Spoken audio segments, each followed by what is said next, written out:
ओम श्री वेद पुरुषाय नमः।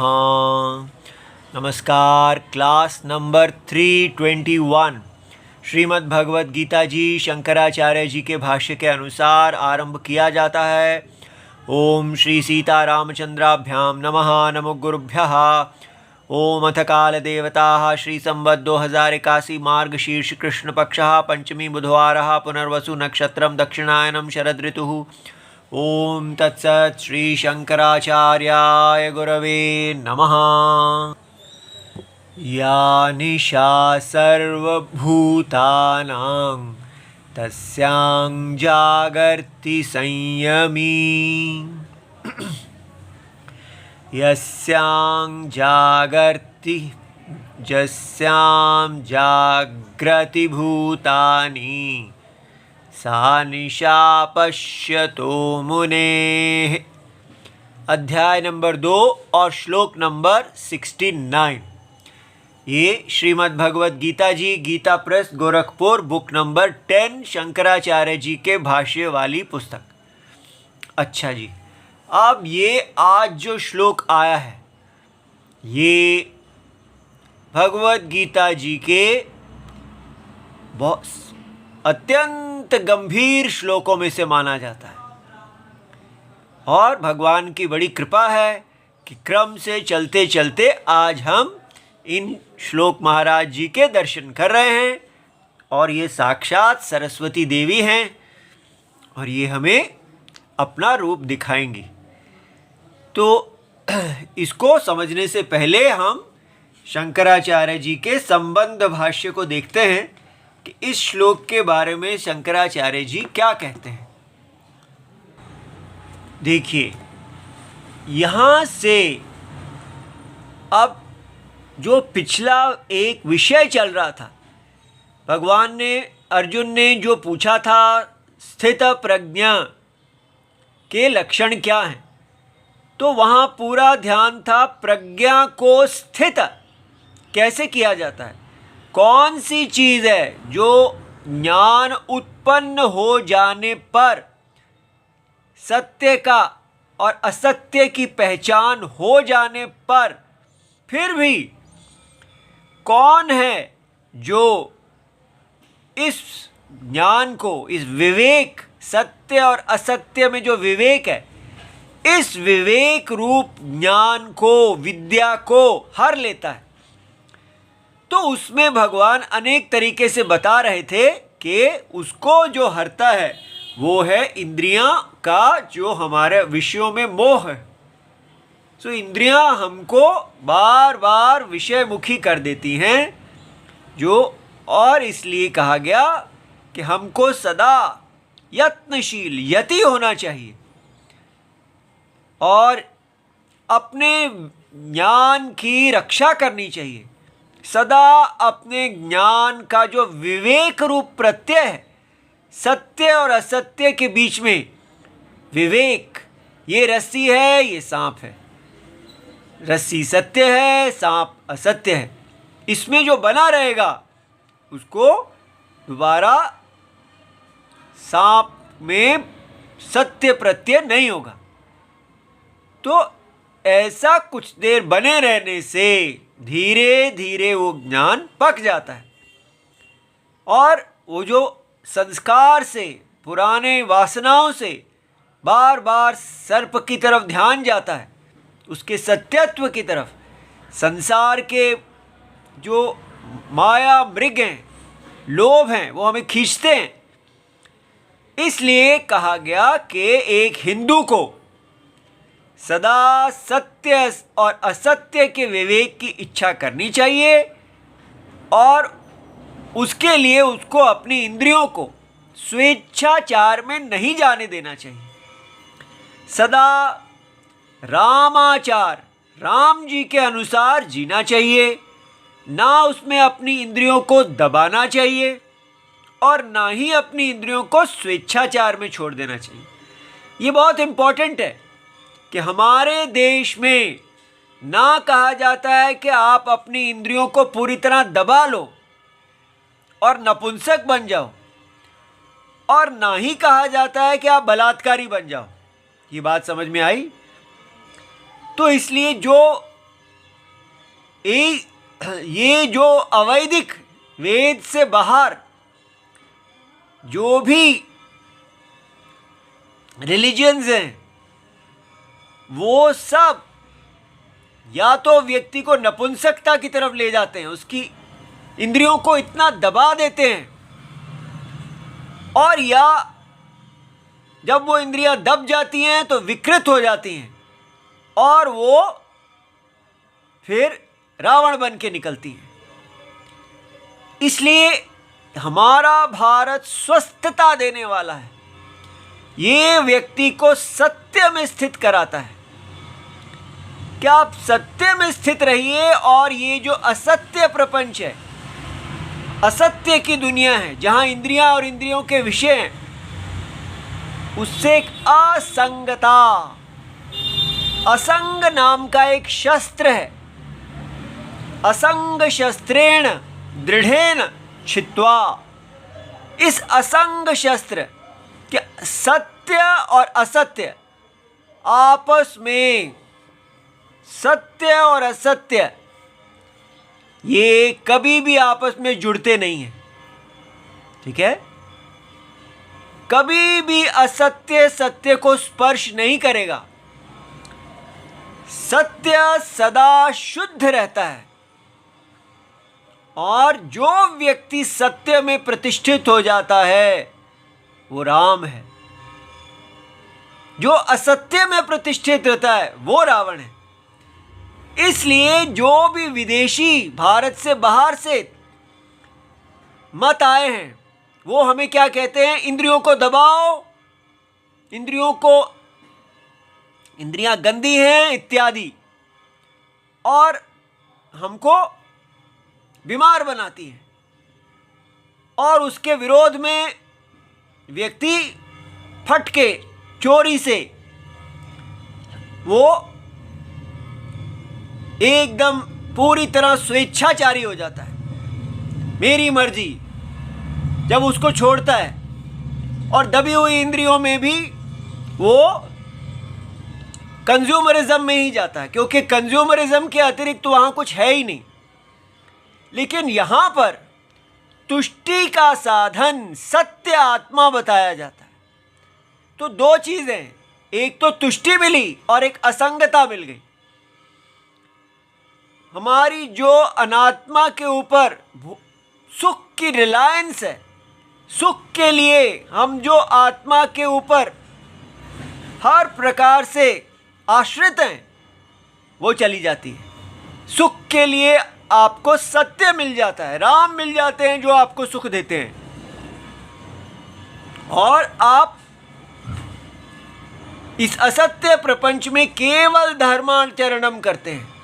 यज्ञ है ये असत्य प्रपंच। इसलिए हम किस प्रकार धर्मचारी बनते हैं?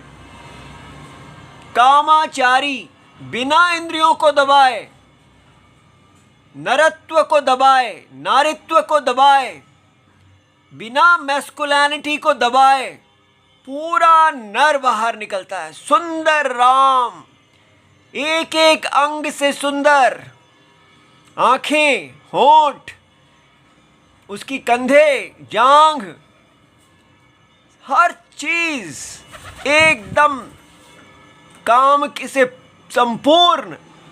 वैसी सीता, दोनों जो है काम रूपिणी, मनोहर, लेकिन फिर भी वो दोनों जगत के माता और पिता, वो कामुक नहीं होते, धार्मिक होते हैं।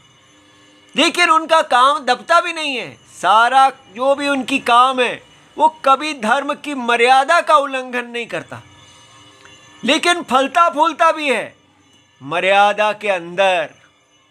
काम के पुष्प निकलते हैं मर्यादा के अंदर। लेकिन जो आजकल भारत में चल रहा है कि काम के पुष्प को मार ही दो, और वो छुपा हुआ गंदे तरीके से छुपा हुआ निकले बाहर। तो इसलिए ये भगवत गीता हमें शास्त्रीय तरीके से पढ़ना बहुत आवश्यक है। तो अब एक नए विषय पे जा रहे हैं। वो नया विषय क्या है कि इंद्रियों का निग्रह का टॉपिक छोड़ के अब भगवान हमको सत्य और असत्य, बहुत ही मौलिक, कि ज्ञानी की दृष्टि और अज्ञानी की दृष्टि में भेद क्या है, ठीक है, तो वो दिखाने के लिए अब अगला श्लोक शुरू हो रहा है। उसको शंकराचार्य जी ऐसा बताते हैं, यह अयम लौकिको वैदिकः च व्यवहारः। ये बहुत इंपॉर्टेंट दो टर्म्स हैं। व्यवहार दो प्रकार के हैं, लौकिक और वैदिक। ये देखिए, ये दो टर्म्स हम समझे ही नहीं हैं। जब भी वे बात होती है तो व्यवहार वो दो हैं, लौकिक माने जो लोक में होता है और वैदिक माने जो वेद में होता है। जिसके पास वेद के चक्षु हैं वो वैदिक व्यवहार करता है, जिसके पास वेद के चक्षु नहीं हैं वो लौकिक व्यवहार करता है। इसलिए जो हम सेकुलर टर्म यूज कर रहे हैं वो होना चाहिए लौकिक, ठीक है। लौकिक माने जिसके पास वेद चक्षु नहीं है तो वो कैसे व्यवहार करेगा? वो कहेगा कि मैं शरीर हूं और मुझे अपने शरीर को भरने के लिए, अपने शरीर को तुष्ट करने के लिए इंद्रियों का व्यवहार करना है। ये सारा लौकिक व्यवहार है। आप वेद ना भी पढ़ाएं तो मनुष्य ये बात जानता ही है कि शरीर को तुष्ट करना है, उसी से आनंद मिलता है। तो इसलिए व्यवहार को दो श्रेणियों में बांटा गया है, लौकिक और वैदिक। वैदिक व्यवहार क्या है? वैदिक व्यवहार है कि मैं देह नहीं हूं, मैं देह को धारण करने वाला आत्मा हूं और ये आत्मा कर्ता और भोक्ता है। देह कर्ता और भोक्ता नहीं है। देह एक्शन नहीं करता। देह को धारण करने वाला आत्मा कर्ता और भोक्ता है और वो हर जन्म में वेद के बताए हुए धर्म से बद्ध है। वो आत्मा जो है वो वैदिक यज्ञ से बद्ध है। क्या है वैदिक यज्ञ?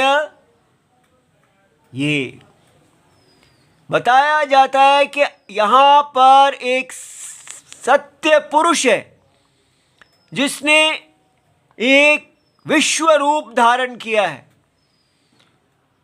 और ये सारे शरीर उसी के अंदर हैं। ये सारे शरीर उसी के हैं, एक ही पुरुष के, एक ही परमात्मा के, परम सत्य के। उस परम सत्य ने अपनी माया से एक अनंत विश्व रूप को धारण किया है। इसलिए ये वैदिक व्यवहार है कि ये सारा जगत जो है इसमें आत्मा है और शरीर है। आत्मा देही, जगत की देही, और ये पूरा जगत उसका देह। इसको बोलते हैं सीताराम।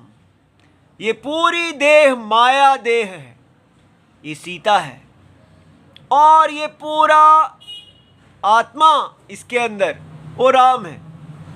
तो सीता राम जगत के माता पिता हैं। इस प्रकार वेद के चक्षुओं से बताया जाता है। ये सीता और राम के आत्मा इस माया में गर्भ, अपना बीज, इसको सत्य कर देता है। ये आत्मा सत्यम है और ये अनात्मा असत्यम है। इन दोनों के मिल जाने से ये पूरा जगत अनंत नाम रूप सत्य हो जाते हैं। ये प्रसव शक्ति है माया की, ठीक है। और इस प्रकार अनंत प्रजाएं जो हैं, और वो किस आधार पर सुख और दुख को प्राप्त करती हैं, तो कहा जाता है अपने कर्मों के आधार पर। जो ये यज्ञ है, इसमें सबका अपना अपना स्वधर्म निश्चित है। ये बाजार नहीं है, ये वैदिक व्यवहार है। ये बाजार है, ये लौकिक व्यवहार है, ठीक है। लेकिन वैदिक व्यवहार क्या है? ये बाजार नहीं है, ये यज्ञ पुरुष है। इसलिए अपने अपने कर्म से यज्ञ में अलग अलग स्थान में हर व्यक्ति पैदा होता है। कोई यज्ञ में ब्राह्मण बन के पैदा होता है। जो ब्राह्मण बन के पैदा होता है तो उसको हम कहते हैं कि वो भगवान के सिर में से पैदा हुआ है, और उसका फिर स्वधर्म हो जाता है वेद रक्षा। वेद के ज्ञान को सारे शरीर को देना, जैसे सिर का काम होता है सारे शरीर में, वैसा ही उसी का काम हो जाता है। तो भगवान ही ब्राह्मण बन के पैदा होते हैं, सीताराम ही। और जो व्यक्ति भुजा से उत्पन्न हुआ है, उसके लिए भुजा की तरह ही कार्य करना, अर्थात अपने सारे शरीर की रक्षा करना, धर्म की स्थापना करना, तो वो क्षत्रिय हो जाता है। जांघ जो है उसके लिए सारे शरीर के लिए संसाधन जुटाना, तो वो वैश्य हो जाता है। और पैरों के लिए सारे शरीर को उठाना, ठीक है, जो सब लोग कर रहे हैं उसमें उनको उठाना, उनके अधीन रहना और सारे शरीर को चलाना, तो वो वैश्य शूद्र हो जाता है। और इसके बाद इसके बाहर पंचम है, और फिर सारा जगत है जो सब इसी मूल ढांचे के साथ जुड़ा हुआ है। इस प्रकार इसको कहते हैं वैदिक व्यवहार। अब आपको समझ में आया? लौकिक व्यवहार क्या है? ये दुनिया एक बाजार है। सब लोग बाजारी स्कूल में जाओ और वहाँ पर सब लोग एक समान हो जाओ। कोई ब्राह्मण क्षत्रिय वैश्य शूद्र नहीं है, कोई नर और नारी नहीं है, कोई यहाँ पर पुरुष नहीं है, कोई यज्ञ नहीं है। यहाँ केवल एक बाजार है। बाजार में उतरो सारे और आपस में प्रतिस्पर्धा करो और उस बाजार में पैसा कमाओ, उस पैसे से खाओ, ठीक है। इसलिए वो फिर पूजा आदि कर दो। किसकी पूजा कर रहे हो? किसी अपने ही बनाए हुए मूर्ति की। जो वैदिक धर्म है उसको भूल जाओ। आप बाजार से पैसा कमाओ और मूर्ति पे चढ़ा दो और सोचो कि ये मुझे बाजार में वृद्धि देगा। लेकिन यज्ञ में क्या है? आप अपने अपने स्वधर्म से जो भी आप स्वधर्म करते हैं उससे यज्ञ की वृद्धि होती है। बाजार से तो सारा यज्ञ नष्ट हो रहा है। इसलिए वैदिक धर्म यज्ञ का धर्म है। स्वधर्म जन्म से ही धर्म है। नर नारी सबका, पूरे विश्व का, सूर्य चंद्र आदि नदियां सब धर्म से बद्ध हैं। सब सीताराम के ही प्रजा है। इस प्रकार दो व्यवहार हैं, लौकिक और वैदिक। ये बात समझ में आई?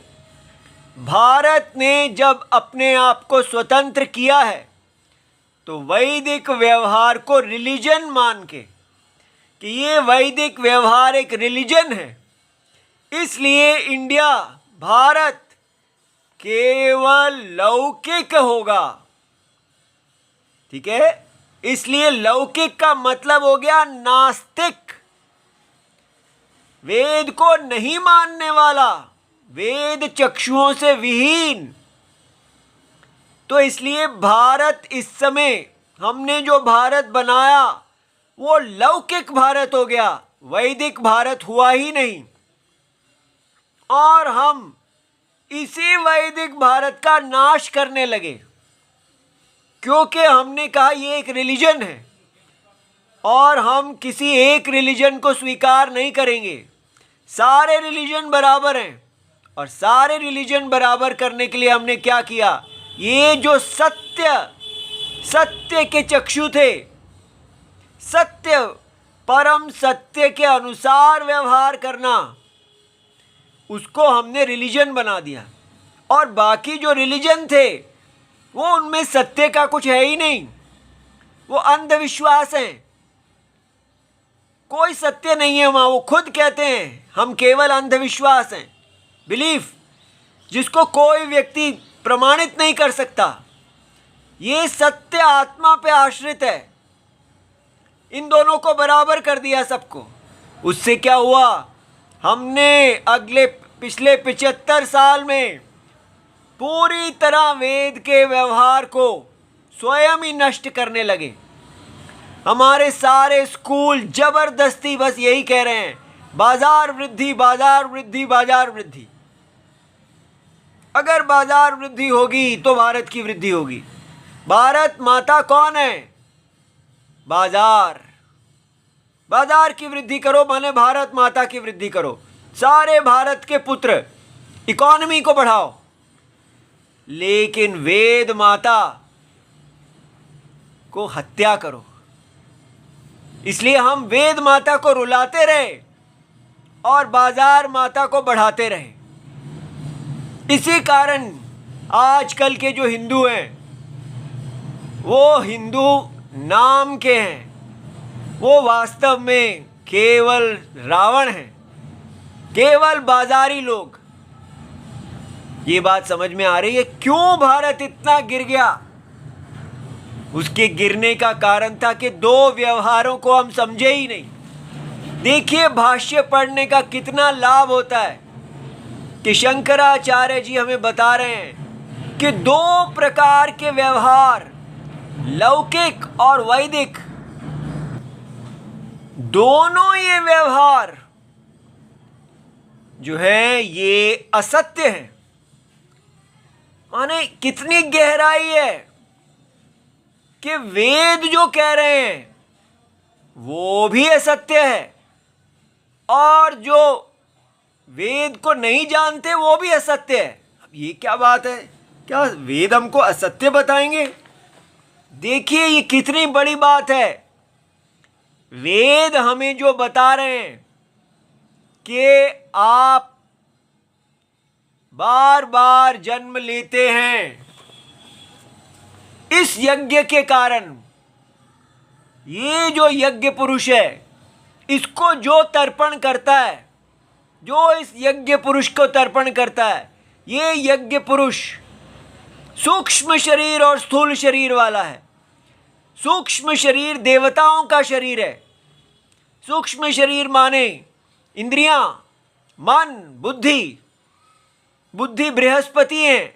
इस प्रकार सारे स्थूल शरीर को अनुग्रहित करने वाले सूक्ष्म शरीर हैं। तो हमें कहा जाता है कि हम इस स्थूल शरीर से चक्षु के देवता, नासिका के देवता, दिक् के देवता आदि सब देवताओं को तुष्ट रखें। कौन है वो मूल देवता? परमात्मा ही, परम सत्य, जिसने इस माया शरीर को धारण किया है। उसको यदि आप तुष्ट करते हैं तो आप, जैसा आपका संकल्प है, अगर आपका संकल्प है कि मैं उच्च इस प्रगति करूं, तो आप अपने कर्मों से, पुण्य से, शूद्र हैं तो वहां से ऊपर वैश्य, वैश्य से फिर अगले जन्म में क्षत्रिय, फिर अगले जन्म में ब्राह्मण। यदि आप यज्ञ के अनुसार जी रहे हैं और इन सब में भी तारतम्य है, श्रेष्ठ क्षत्रिय, श्रेष्ठ ब्राह्मण इत्यादि, और फिर करते करते आप इतने शुद्ध हो जाते हैं कि आप देवताओं के लोक को प्राप्त करते हैं, ब्रह्मलोक को प्राप्त करते हैं। लेकिन बार बार आप इसी मनुष्य लोक में वापस आते जाते हैं। जैसे जैसे पुण्य खत्म होते हैं आप वापस मनुष्य बन जाते हैं। लेकिन अगर आप सबसे ऊपर ब्रह्मलोक को प्राप्त करते हैं तो वहाँ आपको आत्मा का, सत्य का विवेक होता है और आप क्रम से मुक्ति प्राप्त करते हैं। इसलिए इसमें क्रम मुक्ति है। मोक्ष क्रम से ऊपर ऊपर ऊपर सूक्ष्म सूक्ष्म सूक्ष्म होते हुए आप क्रम मुक्ति प्राप्त कर सकते हैं। ये जो संसार का बंधनम है और मोक्ष है, क्रम मुक्ति का, और इसी शरीर में व्यक्ति कहे नहीं मुझे अब और शरीर नहीं चाहिए, मुझे शरीर की, इस सारे शरीर का जो सत्य आत्मा है उसी की इच्छा है, वो मुमुक्षु कहलाता है। मोक्ष की इच्छा रखने वाला। तो ये जो वेद आत्मज्ञान दे के मोक्ष मार्ग बताते हैं, ये सब अविद्या के अंदर है। ध्यान दीजिए, सब कुछ जो वेद बता रहे हैं वो सब अविद्या, अज्ञान के अंदर ही है। अज्ञान के अंदर ही हम बद्ध होते हैं, अज्ञान के अंदर ही हम मुक्त हो जाते हैं। लेकिन वास्तव में आत्मा नित्य मुक्त है। सत्य ना कभी किसी अज्ञान से बद्ध हुआ और ना ही कभी किसी अज्ञान से मुक्त हुआ। इसलिए जैसे सपने के अंदर की आंखें सपने के चले जाने से अपने आप लय हो जाती हैं, जो कुछ भी आंखें, कान, नाक इत्यादि सपने में दिखाते हैं वो सपने के ही होते हैं। इसी प्रकार सपने के वेद भी सपने के अंदर ही हैं, आत्मा में नहीं है सपने की। तो जो वेद सपने के आत्मा को दिखाते हैं वो आत्मा को दिखा के खुद भी लय हो जाते हैं। इसलिए कहा कि ये वैदिक और लौकिक व्यवहार दोनों अविद्या कार्य हैं। कितनी बड़ी बात है। आत्मा के अज्ञान में मनुष्य को दो व्यवहार दिखेंगे। एक, वो वेद के चक्षु ना खोले तो वो लोक में बाजारू हो जाएगा, जैसे आधुनिक भारत है। फिर जो लोग इस बाजार को छोड़ के वेद चक्षु से देखते हैं तो उनको दिखता है कि यहाँ पर बाजार नहीं है, यहाँ पर यज्ञ पुरुष है और यज्ञ पुरुष का अपना अपना स्वधर्म है। तो वो उनको पता चलता है ये आत्मा कर्ता, आत्मा भोक्ता, मैं आत्मा हूँ, मुझे ऐसे कर्म करने चाहिए जिससे मुझे आने वाला जन्म और भी शुद्ध मिले, मेरे में प्रगति हो। बाजार में किसी जन्म की शुद्धि के लिए नहीं होता। व्यक्ति कहता है मुझे ऐसा कर्म करना चाहिए जिससे मुझे इसी जन्म में और भोग मिले, और आने वाले जन्म के लिए जो आजकल लोग हैं अगर वो बस और दान इत्यादि कर देते हैं, लेकिन बाजार से कमाते हैं, इसका मतलब यज्ञ का नाश करते हैं, तो अधर्म से कमा रहे हैं। हम कहें नहीं नहीं हम तो टैक्स पे करते हैं, टैक्स पे आदि कुछ भी करो, जब आपने अपने यज्ञ को ही छोड़ दिया, आप ब्राह्मण, क्षत्रिय, वैश्य, शूद्र इत्यादि हैं ही नहीं, और ना ही आपने उसको जानने की कोई इच्छा की। आप अपने इस लौकिक बाजार में पैसा कमा के भगवान को रिश्वत नहीं दे सकते। यज्ञ को रिश्वत से खरीदा नहीं जा सकता। इसलिए ये जो वैदिक व्यवहार है ये भी अविद्या कार्य है। कितनी बड़ी बात है, इसको पहले हम समझ ही नहीं पा रहे, हम तो बाजार में ही बैठे हुए हैं। फिर कहा जाता है कि वेद भी जो बता रहे हैं वो सब इस स्वप्न के अंदर है। स्वप्न के अंदर ही दो प्रकार के व्यवहार होते हैं, लौकिक और वैदिक। और जो परम ज्ञानी है उसके लिए ये दोनों व्यवहार अविद्या निवृत्तौ निवर्तते, ये दोनों व्यवहार उसके लिए चले जाते हैं। क्यों? क्योंकि विद्या से लौकिक और वैदिक, स्वप्न का लौकिक स्वप्न का वैदिक दोनों व्यवहार बाधित हो जाते हैं। इस भेद को दिखाने के लिए अगला श्लोक आ रहा है। अब आप समझे कि अगला श्लोक कितना गहरा होने वाला है। ठीक है, इसलिए अच्छी तरह समझिए। अभी भारत जो पागल हो रहा है, सेकुलरिज्म सेकुलरिज्म, वो सेकुलरिज्म माने लौकिक, नो वैदिक। वेद को हमने जीरो कर दिया, गेट आउट कर दिया, और उसको ऑप्रेसिव, ये कम्युनिस्ट इत्यादि सब ने हमें बता दिया वर्ण आश्रम जो है वो तो धर्म है ही नहीं, उसको हम उसके बारे में हमें इतना मैला कर दिया है। इसलिए हमको कितनी मेहनत करनी है। यदि सत्य में आश्रित होना है तो पहले लौकिक को छोड़ के वैदिक बने, फिर देखें कि ये वैदिक कैसे अविद्या कार्य है, और फिर मोक्ष की तरफ जाएं। ये तभी होगा अगर राम जी हमारे गुरु होंगे। इतना ही करने मात्र से सब काम ठीक हो जाएगा। ठीक है। ओम नमो भगवते वासुदेवाय प्रणाम।